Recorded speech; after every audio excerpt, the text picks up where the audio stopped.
In the small, shadowy town of Eldergrove, where the fog hung thick and the ancient trees whispered secrets, an unsettling legend loomed over the community. It centered around an old, cracked mirror, hidden away in the attic of a long-abandoned house on the outskirts of town.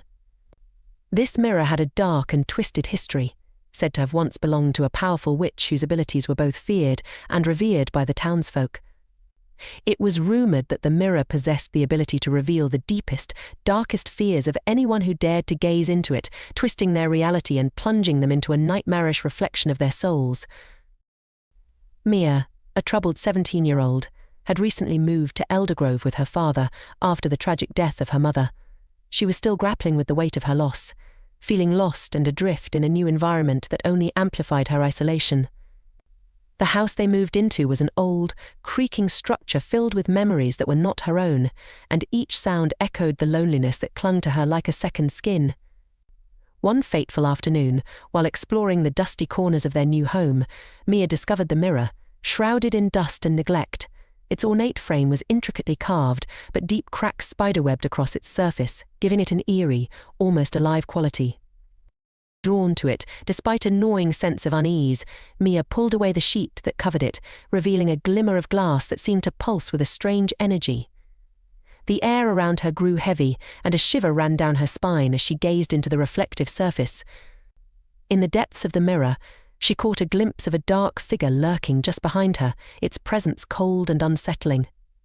Startled, she spun around, but the attic was empty, the only company her racing thoughts. Shaking off the feeling, she attributed it to her overactive imagination fueled by grief, but a seed of fear had been planted. As the days turned into nights, the mirror's influence over Mia deepened.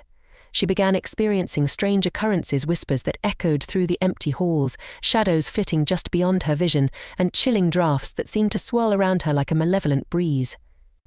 Her friends at school, particularly Alex, a kind-hearted classmate who tried to reach out, noticed her increasingly withdrawn demeanor. "Mia, are you okay?" Alex asked one day, concern etched on his face as they walked through the bustling halls of their high school. "I'm fine," she replied, forcing a smile, but inside she felt far from it. The mirror was consuming her thoughts, each reflection a reminder of her pain. She wanted to confide in Alex, to share the strange experiences that plagued her, but the words felt trapped in her throat. Determined to understand the mirror's dark history, Mia began researching its origins, poring over old newspaper articles and town records. She discovered tales of the witch who had owned it, a woman named Alara, who had been shunned by the community for her supposed powers. The stories spoke of madness and despair among those who had gazed into its depths, warning that the mirror could show not just reflections but the very essence of a person's fears. The more she uncovered, the more intrigued she became, unable to resist the pull of the mysterious artifact. One stormy night, as thunder rumbled outside and rain lashed against the windows, Mia found herself drawn back to the attic. The air was thick with tension as she approached the mirror, its surface shimmering ominously in the dim light. She felt a magnetic force urging her to look deeper, and as she did, the dark figure materialized again, now more defined and menacing. Panic surged through her, and she stumbled back, her heart racing. "What do you want?" she shouted, her voice trembling. The figure leaned closer, its features twisting into a grotesque mockery of her mother, a cruel reminder of her loss. It was as if the mirror had taken her grief and given it a monstrous form, feeding off her sorrow. In that moment of anguish, Mia felt a surge of rage. She didn't want to be haunted by this reflection of her pain any longer. With a sudden burst of anger, she hurled a nearby object at the mirror, shattering it into a million pieces. Glass shards scattered across the attic floor, each fragment glinting ominously in the dim light.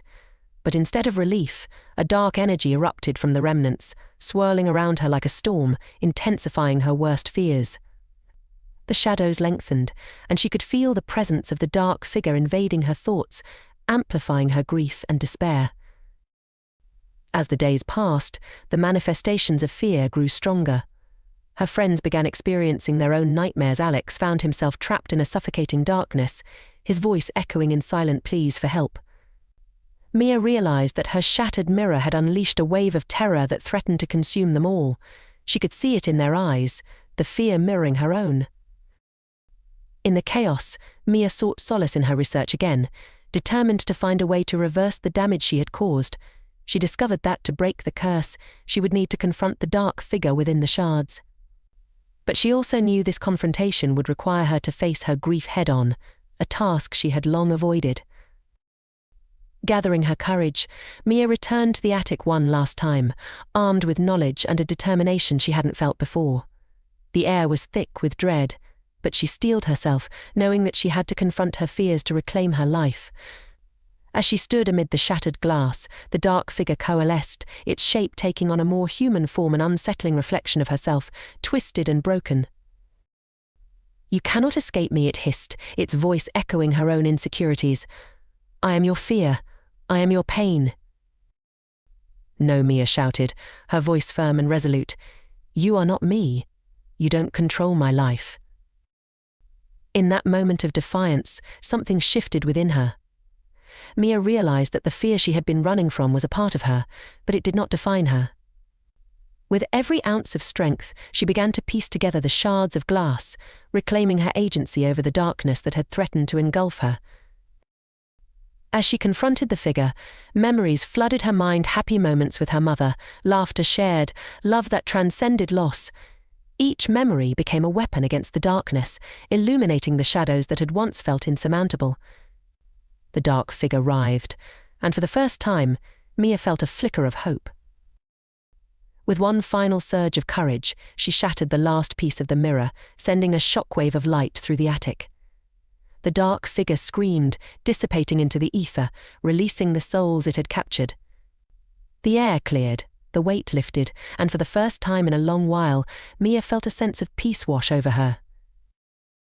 Emerging from the attic, she found Alex waiting for her, concern etched on his face. "Mia, you did it. You're back," he exclaimed, relief flooding his voice. "Yeah," she replied, a smile breaking through the remnants of her sorrow. "I faced my fears. I won't let them control me anymore." The experience left its marks on her scars that would always remind her of the darkness she had faced, but also of the strength she had discovered within herself. With Alex by her side, Mia began to rebuild her life in Eldergrove, no longer haunted by the shattered mirror, but empowered by the journey she had taken. As she stood outside, looking out at the woods that had once felt suffocating, Mia realized that while the past would always be a part of her, it no longer defined her future. The story of the shattered mirror became a testament to the power of facing one's fears, illuminating the path toward healing and resilience. In the depths of darkness, she had discovered the light within herself, ready to embrace whatever lay ahead.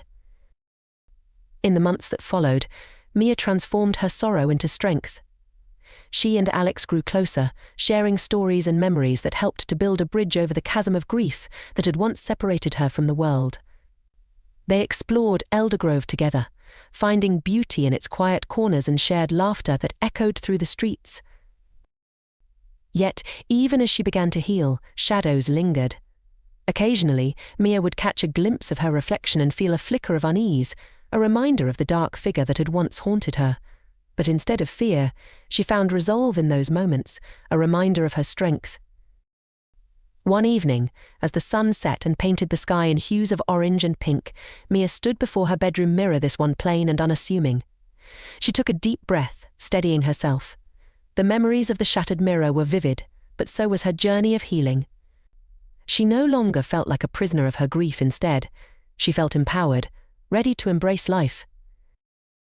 Mia, Alex called from the other room, pulling her from her thoughts. "Are you coming?" "Yeah, just a minute," she replied, a smile spreading across her face. As she turned away from the mirror, she felt a sense of closure. The shattered mirror had been a catalyst, forcing her to confront her deepest fears. Now, she was ready to move forward, to create new memories and forge a future that honored her past without being defined by it. With each step into the light of the evening, Mia embraced the journey ahead, knowing she was no longer alone. The story of the shattered mirror had become a part of her, a powerful reminder of resilience and hope. It served as a testament to the strength that could be found in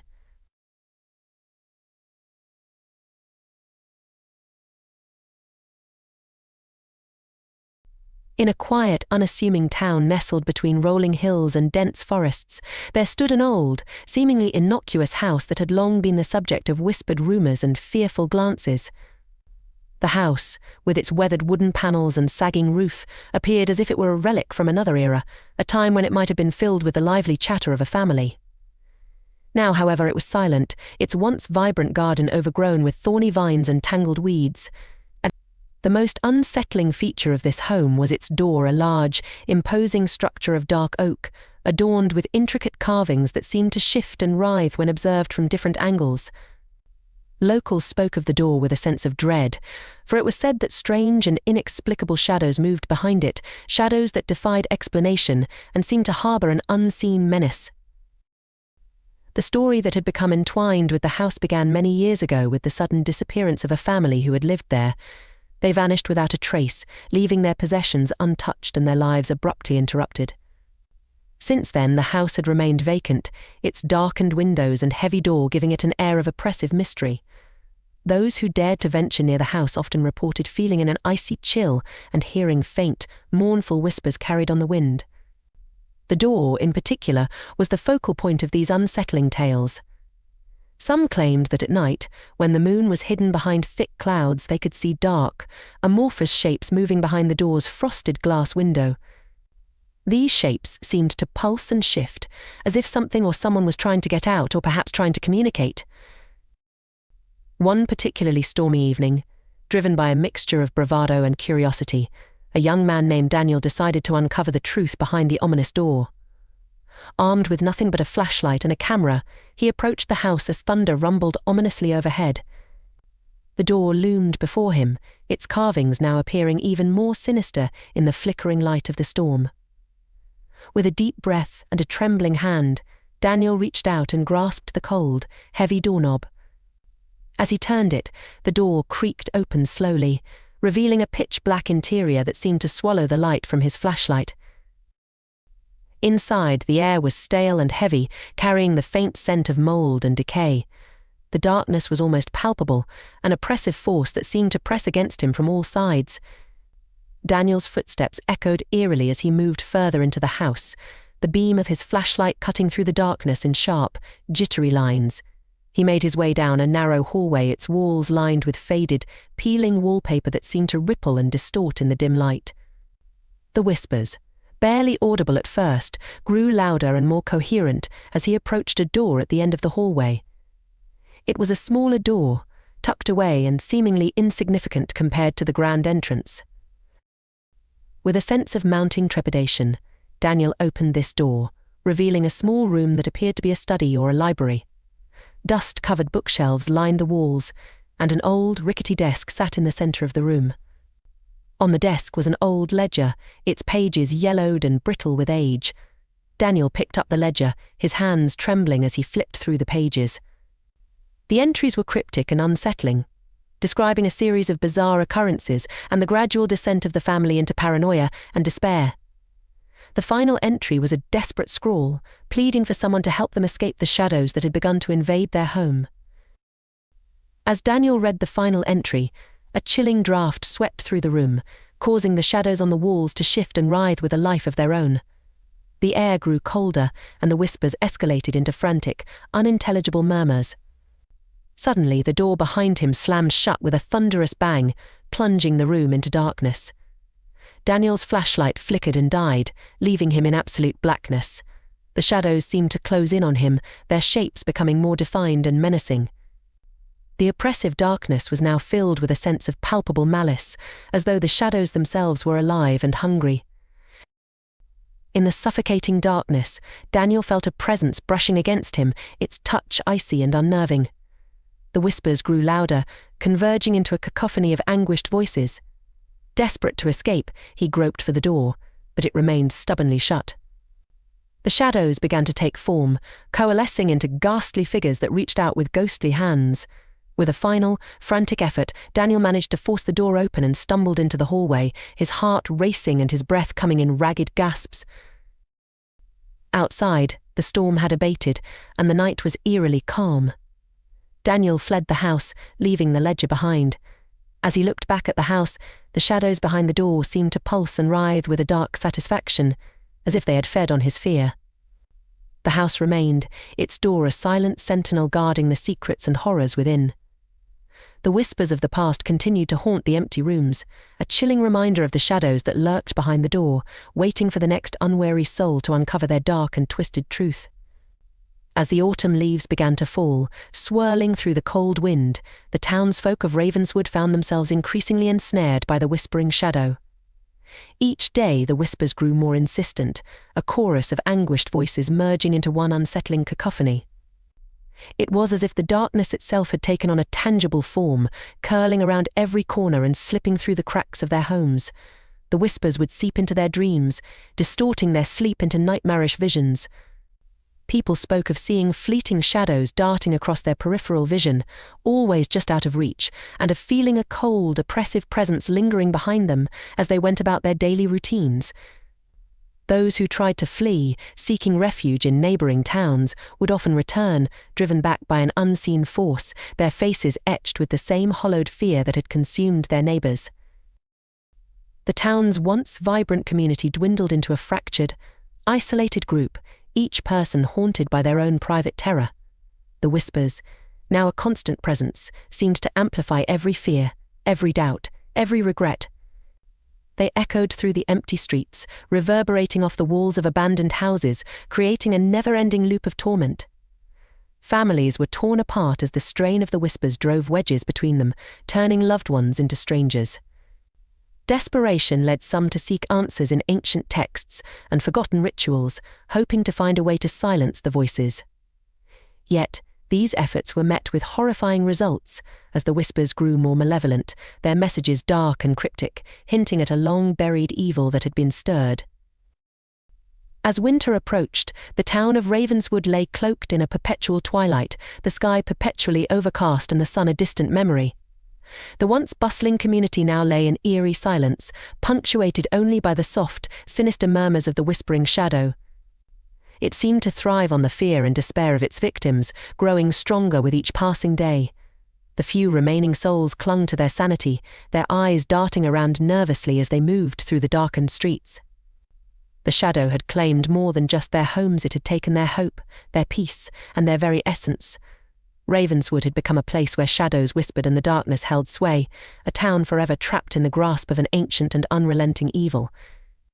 In the quiet town of Ravenswood, where the fog clung to the ground like a shroud, the locals spoke in hushed tones about the whispering shadow. No one knew exactly when the whispers had begun, only that they had emerged from the darkness, wrapping themselves around the town like a sinister fog. It started with subtle signs, things misplaced, strange noises in the night, and the inexplicable feeling of being watched. As the days grew shorter and the nights longer, the whispers grew louder, becoming an incessant murmur that seemed to come from everywhere and nowhere at once. Those who heard it claimed the whispers were not just unintelligible sounds but fragmented phrases, twisted and morphed into something terrifyingly coherent. They spoke of doom, of an ancient presence, and of an inevitable reckoning. The more the townsfolk tried to ignore it, the more aggressive the whispers became, leading to restless nights and fraying nerves. Those who ventured out after dark were often found wandering aimlessly, their eyes wide with terror, and their minds lost to the endless murmuring. It wasn't long before people began disappearing, their homes left eerily untouched, and their absence inexplicably profound. As the town descended into paranoia and fear, a chilling realization dawned upon them: the whispering shadow was not just a force of dread, but a harbinger of something far darker, something that had awakened and was waiting patiently to claim them all. The townspeople's attempts to confront the shadow were in vain, their courage devoured by the endless whispers that seemed to seep into their very souls, leaving only a lingering terror that ensured Ravenswood would never be the same again.